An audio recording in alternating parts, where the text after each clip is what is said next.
Hey everybody, today's video we're taking a look at this adapter here. This is made by Lemony Vengeance. This is an adapter for hooking up a Brook adapter to your Vewlix. So I've been meaning to do this for a long time, and he was as good as to send me one to take a look at. So I'm going to be hooking this up. And mainly, I think I'm going to be using this for the Switch.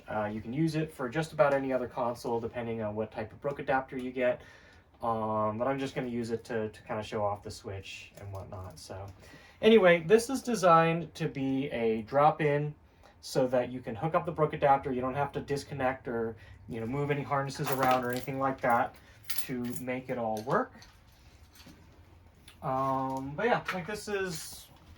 It's relatively simple and whatnot, but I think a lot of people don't realize how easy it is to make things like this work. So I'm going to open this up here, our panel, and where's our screwdriver? We're actually going to want to knock that off. We need to get into here. Actually, no, we don't, but I'm going to put the I/O in here anyway. Probably back here. I need to get something to mount it in there neatly. I don't know if anyone had designed anything for that yet, but okay. So back here, probably somewhere in here, I'll build a mounting plate or something that this can fit in. And so this is designed for 2 players. I'm only going to end up using one for the moment, I think. But the idea is that this can be set up for 2 players. So you've got here, I believe these are like for home button and other stuff. I'm not 100% sure.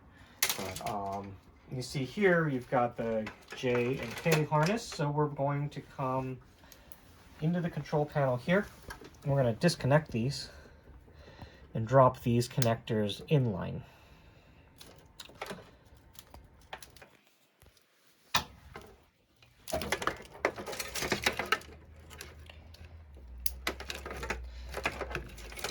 So there's our player 1 is this bigger one. And then player 2, this smaller one here. And now, just with that, you don't have to do anything at all to switch between them. You've got your Brook connectors right here. So I'm going to grab, and I haven't even opened the Brook adapter or done anything with them yet. See if I can tidy these harnesses up a little bit. Pull this over here. I'm going to run this back behind. I'm hoping to hook up the Brooks there.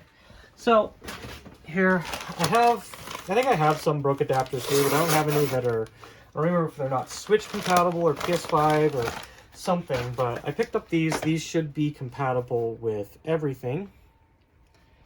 These have the pin connector that we'll be using to connect to. It's going to be that board right there. But these are pretty common, easy to buy. You can I just got these off Amazon. So there you've got your Brook adapter. I don't really have. I should put some anti-static or something in here at some point to. But let's go ahead. See, is this pinned in any particular way? I'm not sure which way this goes. There's not a... At any rate, it would plug in like that for each one. I'm going to grab the second one.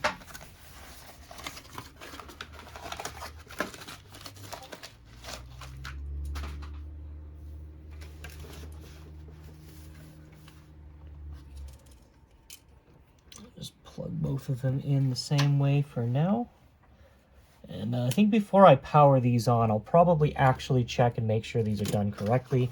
I'm also, for the time being, going to drop these in a box like this, at least until I make something to hold those together. So those are plugged in, and then I just need, oh, I actually don't have a USB cable at the moment. You know, here, I'm gonna I'm just gonna borrow the JVS over here, plug that in there, come down here, and I'm just gonna take the JVS and plug this into the dock, just for testing. So I don't have anything set up just yet. So for this, I'm probably gonna need to, oh no, that's right, there's controller ports on the side. So I'll be able to do more later, but at any rate, so the switch is hooked up here. I just have this VGA to HDMI adapter because for some reason, I don't think I ran an HDMI in this cab yet. You know, got audio there. And yeah, I'm gonna take a quick look at this a little bit more and make sure I don't screw something up hooking this in backwards or something. I noticed one thing. What's up? Your VGA or HDMI to VGA adapter has a line out on it. Okay. So I could use that for audio if you wanted to. Oh, that's true. And actually, that might be the more direct route, but I know this works, so I'm going to leave it for now. Okay. But regardless, at some point. Okay. Let's look at this adapter, and I'll look at the manual a little bit and see, because there is one unpopulated pin. Maybe that can tell us something about it.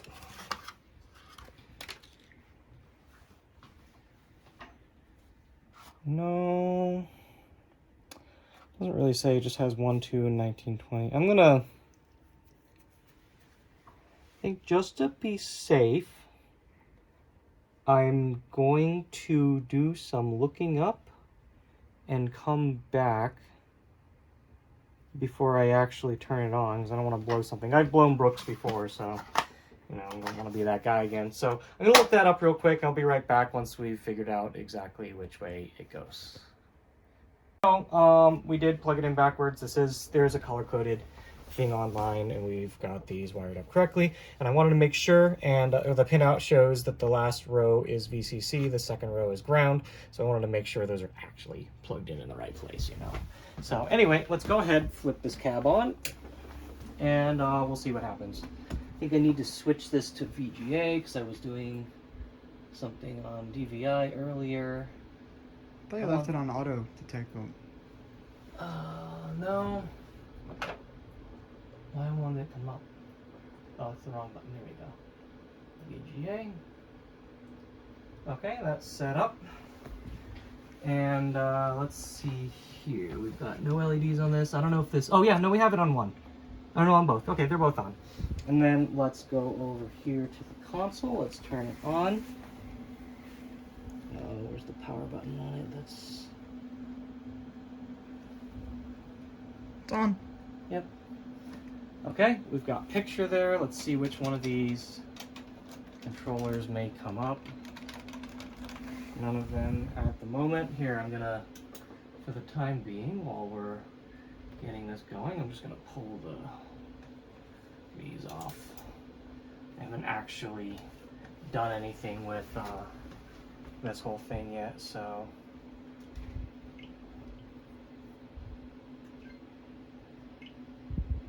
Okay, so I have Danmaku Unlimited set up. I don't know if it's going to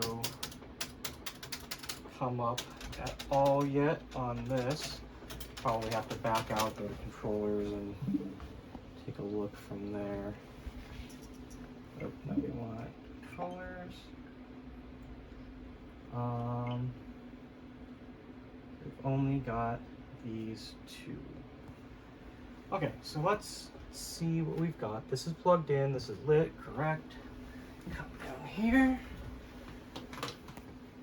This is plugged into the internal USB at the moment. Maybe it has to, I don't remember if it has to be plugged in outside or... Okay. I was like, this should...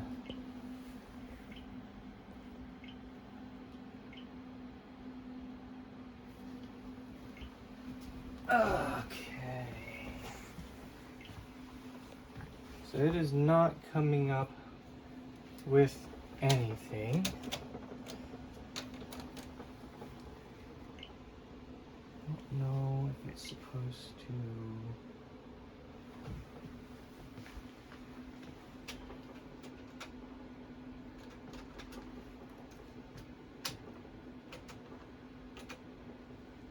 Oh, you know, actually, now that I think about it, I think...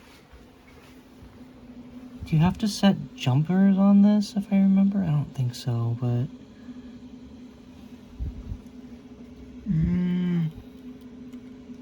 I have no idea, but there's 4 pins on there on the top.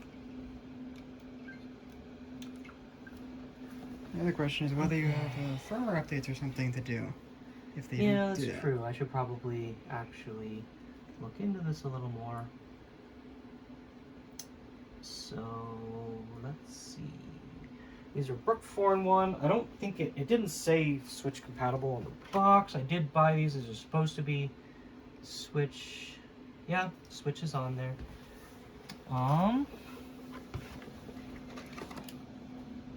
I guess, okay, console auto detection, no timeout. Okay, so yeah, that should be detecting the Brook already. Upgradable firmware, maybe we need to update the firmware. So...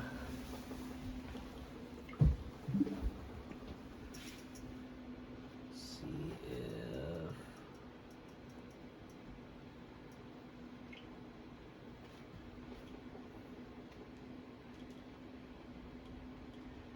Pro controller wired.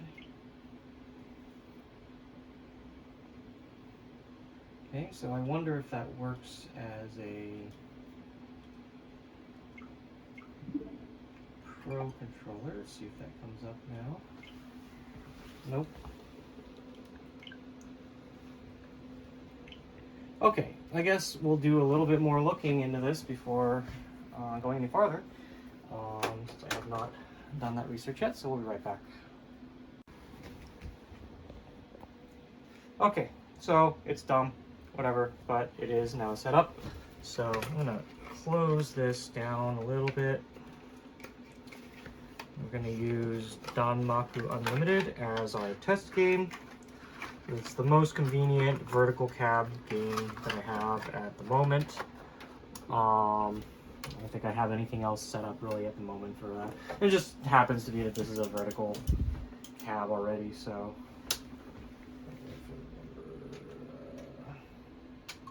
There we go.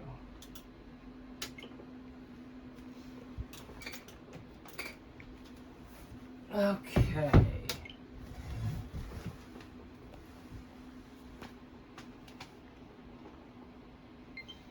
So, like, I mean, once you get all this stuff set up, it's pretty simple. I mean, there's not much more to show about it. I think there you can, like you can look up stuff on the Brook in terms of, like, remapping buttons and all that stuff. But, so, like, I don't remember exactly what buttons are labeled to what, but, like, actually, I should probably go back. Oh, options.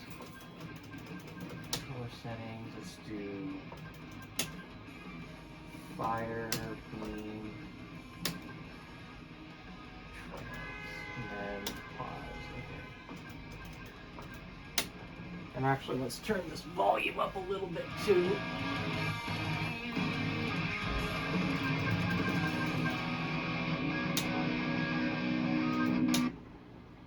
Okay.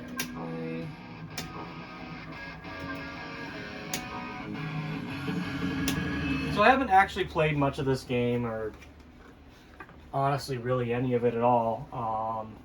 But I figured it's probably a good, convenient test game for what we're going to get out of this. This isn't really like a review of the book or anything like that. It's more of a kind of just showing off the ease of this harness to set up and whatnot.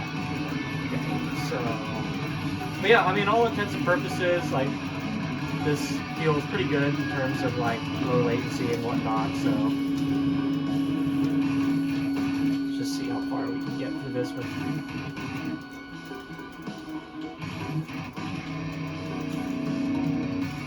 It actually feels really good.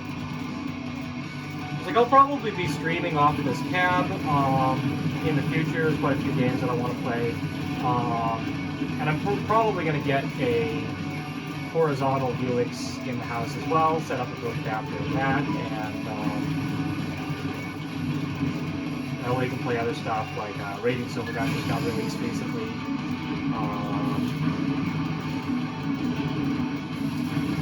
But yeah, no, the shmup there, the Switch has kind of become like a really good shmup platform in the last year or two. There's a lot of really good things coming out on it. So I'll probably run like 360 on here as well. There's a lot of good games on that as well. But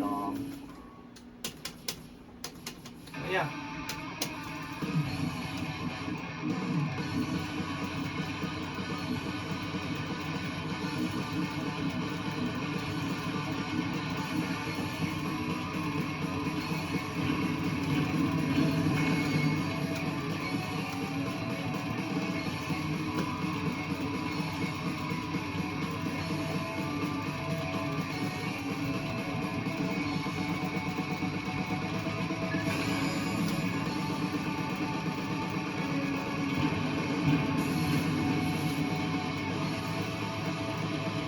Seems very easy so far, this game.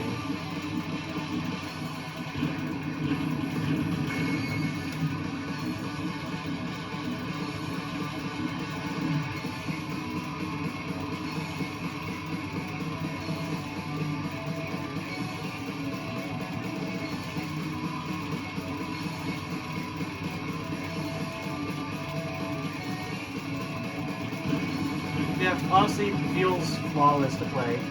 So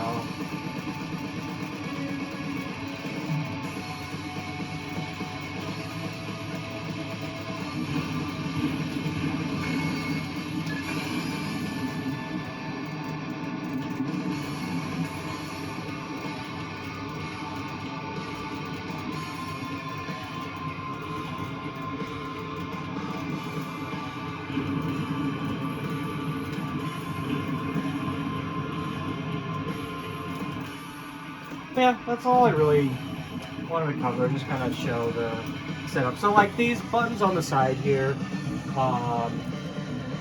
this is probably where you find stuff like home button, extra buttons like that, the Xbox One button, things like that. And more than likely, you know, I'll put a button panel up here, plug in some extra buttons. I might go and use the button 7, button 8 for those. Like I think that's used a lot for like stuff like Street Fighter 5 and whatnot. And we'll just wire in some more buttons here. And yeah, this will be all good to go. Like I'll build a little mount in here somewhere, or you know, put some PCB legs or something in to secure those. And actually, you know, that you can see here. So one thing, the Brook adapter actually can power off anything that feeds 5 volt. So if you have this plugged in over here, this is the JBS connector, it'll actually feed 5 volt to the cab, or to the Brook adapters off this adapter. I have it unplugged for the moment because I had to get these controllers paired, but yeah, as long as those are plugged in, it still works. Like there's no conflict in between there or whatnot. You know, I don't have anything else hooked up to that, but like in that case I don't have to unplug anything or anything like that to get it working, which is super convenient. And yeah, we did actually wire up both players, so both sides do work. But yeah, I think that's really all I've got to say about this little Brook adapter. It's just cute. I just wanted to show that, you know, there's ready-made solutions for a lot of this stuff. Makes the Vewlix a lot pretty easy to set up and use. So that's all I got for you. We'll see you next time. We'll be streaming off this sometime soon. Take care.